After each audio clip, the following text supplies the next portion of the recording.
Le sujet d'aujourd'hui, c'est survivre à la rue et... Pourquoi? Bah simplement parce que... Ah, c'est pour ça, mais comment ça se fait? Bah j'aimerais... Non, mais en fait, je m'en fous. Tu te rends bien compte que je vais finir par t'arracher les couilles et les donner à bouffer un putain de piaf si tu continues? Ah trop cool, je suis un oiseau. T'oserais pas.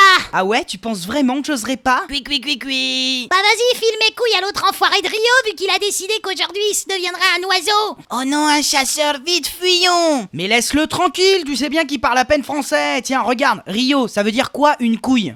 Rio? Ah, le chasseur m'a eu, je suis devenu bipède. Et pourquoi on garde ce type? Bah, faut dire qu'il cuisine bien.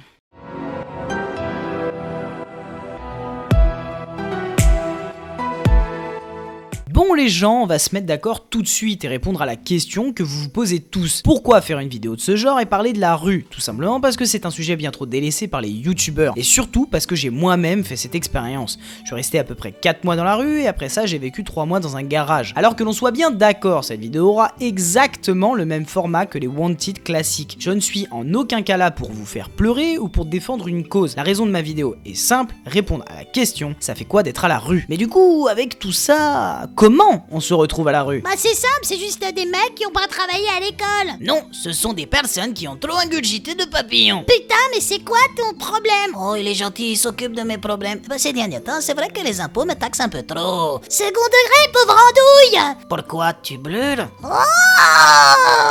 Mis à part cette conversation étrange, une chose que l'on entend beaucoup trop, c'est s'il avait mieux travaillé à l'école, il aurait pas fini dans la rue.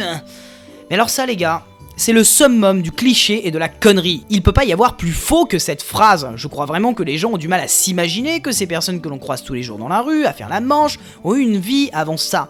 Cette phrase que vous avez tous déjà entendue une fois, je cite, ça peut arriver à n'importe qui. Fin de citation. Est entièrement vrai. En fait, souvent, on peut penser que le mec ou la meuf qui finit à la rue, c'est une personne qui était toxico, tu vois, il se faisait battre par ses parents, puis il travaillait pas à l'école, et du coup un jour arriva et pouf, il finissait à la rue. Bah cette histoire, elle est entièrement fausse, et comme elle peut être vraie en fait, car il n'y a pas vraiment de cas type pour les SDF.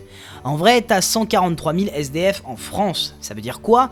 Ça veut dire que chacune de ces personnes a son histoire, et que dans le lot, tu as des anciens professeurs, des anciens PDG d'entreprise, bah ouais, leur entreprise elle coule, plus d'argent pour payer le loyer, et pouf, à la rue. Des femmes au foyer qui ont fui les coups de leur mari, des toxicos, des migrants. Pour finir dehors, c'est souvent un accident de parcours qui va vous y emmener. Et ça peut prendre des années comme une journée pour se retrouver de l'autre côté du trottoir. Enfin bref, vous comprenez un peu le principe. Du coup, pour répondre à cette question, comment on se retrouve à la rue? C'est simple, en étant n'importe qui. Ouah, lâchez de micro, bande d'enculés. C'est pas très italien tout ça. Ah, lâche-moi la grappe, italien de mes deux, va bouffer des bananes. Quoi? Mais c'est même pas le bon stéréotype! Enfin bref, passons. Maintenant que l'on est à la rue, on fait quoi? Comment vit-on dans la rue? Il faut savoir que cette question est très situationnelle, car beaucoup de personnes vont réagir différemment. Les femmes par exemple, qui représentent 40% des SDF actuels, sont considérées comme des proies à la rue. La plupart de ces femmes vous diront qu'elles cachent leur féminité pour éviter de se faire agresser. T'en as même qui ne chercheront pas à dormir et vont plutôt être sur la défensive. Certaines personnes vont vouloir se mettre dans les bus ou les RER. Enfin ça c'est surtout valable l'hiver. D'ailleurs pendant que l'on parle du froid, sachez que c'est un gros cliché le délire des SDF qui meurent en hiver. Enfin ça l'est surtout parce que les associations leur viennent en aide. Sinon c'est clair que ce serait un massacre. Mais à l'heure d'aujourd'hui, tu as bien plus de sans-abri qui meurent l'été. Ça, c'était pour la parenthèse anti-cliché. Reprenons. Vivre à la rue, ce n'est clairement pas facile. Mais qu'est-ce qui fait que c'est pas facile? Parce qu'il y a énormément de facteurs à prendre en compte.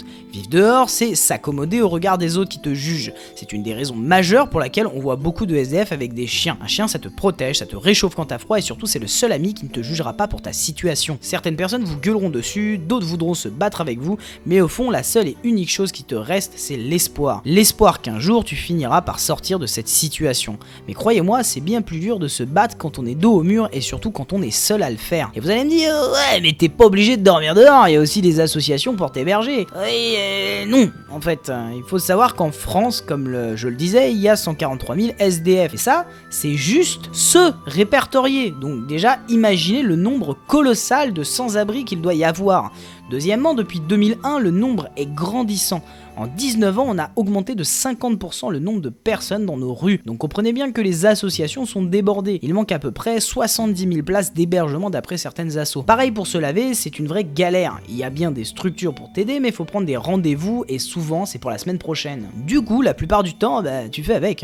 Et pour manger, comment fait-on, me direz-vous? C'est très simple. Soit les gens te donnent, soit tu fais la manche pour pouvoir t'acheter. Et c'est avec ceci que l'on va passer à la question suivante. On a vu comment se retrouver à la rue, on a vu comment s'accommoder de son nouveau quotidien, et bien la suite logique est comment on sort de la rue. Alors c'est très simple, pour sortir de cette petite ruelle, tu vas prendre à gauche puis à droite, tu vas voir un magnifique rayon de... Par pitié, essaye de comprendre ce qu'est une métaphore. Métaphore? C'est une race de papillons, clairement ça se voit, ça se sent, je connais ce truc.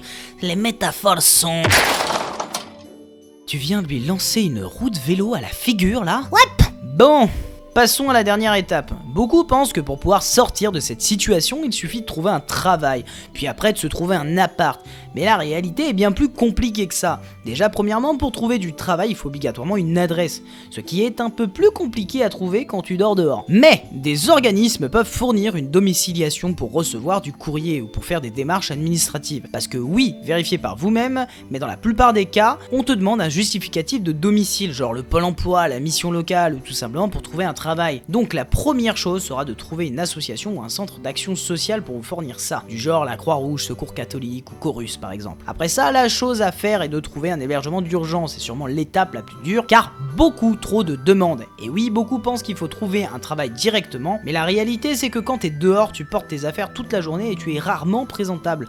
Donc va postuler avec ta tente et tes fringues qui puent la mort. Je suis sûr que le mec sera ravi de te voir ainsi et qu'il n'y aura aucune discrimination. Oh, c'est trop bien, le mec est trop sympa. Chut, rendors-toi, petit grain de riz. Toujours pas le bon stéréotype. Trouver un hébergement d'urgence, ça va beaucoup dépendre de l'endroit où tu te trouves. Sur Paris, il y a tellement de demandes que si tu en trouves un juste pour la nuit, c'est déjà un miracle. D'ailleurs, en passant, si un jour vous vous retrouvez à la rue, oubliez Paris, c'est sûrement le pire endroit pour y être et le pire endroit pour s'en sortir. Et là, il n'y a pas de solution miracle, c'est la patience et la volonté qui va faire le taf parce que tu te sors pas de cette situation en 2 jours, ou du moins, c'est plutôt rare. Parce qu'il faut trouver l'hébergement, se réinsérer dans la société et trouver un logement. Et en plus de ça, sachez que plus tu restes longtemps à la rue, plus ça va être dur d'en sortir. Alors pourquoi? Simplement parce que tes papiers ne sont sûrement plus valables et qu'en plus de ça, les lois changent et que la politique, c'est sûrement le dernier de tes soucis. Mais la chose à ne pas faire, c'est de laisser tomber, car avec le temps, vous serez récompensé.